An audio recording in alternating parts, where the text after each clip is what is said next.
మన దేశం ప్రజాస్వామ్య దేశం అని చెప్పేసి మనం చాలా గర్వంగా చెప్పుకుంటాం. అయితే మన ప్రజాప్రతినిధులను మనం ఎన్నుకునే అవకాశం కల్పించింది మన రాజ్యాంగం మనకి. మరీ ముఖ్యంగా ఇప్పుడు 2024 సార్వత్రిక ఎన్నికలో ప్రజలలో పెద్ద ఎత్తున ఎన్నికలు పూర్తయి ప్రజాప్రతినిధులు ఎన్నుకున్న తర్వాత వారికి ఒక అనుమానం ఏర్పడింది. ఈవీఎంల ట్యాంపరింగ్.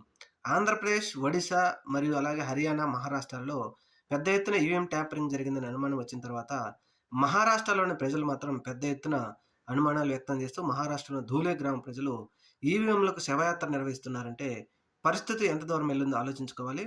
దీని మీద ప్రజాప్రతినిధులను ఎన్నుకోవడం కోసం పనిచేసే ఎన్నికల వ్యవస్థ, ఎన్నికల కమిషన్ మాత్రం స్పందించకపోవడము, ఎటువంటి అనుమానాలకు తావు లేదని ఒక క్లారిటీ ఇవ్వడానికి మాత్రం ముందుకు రావడం లేదు.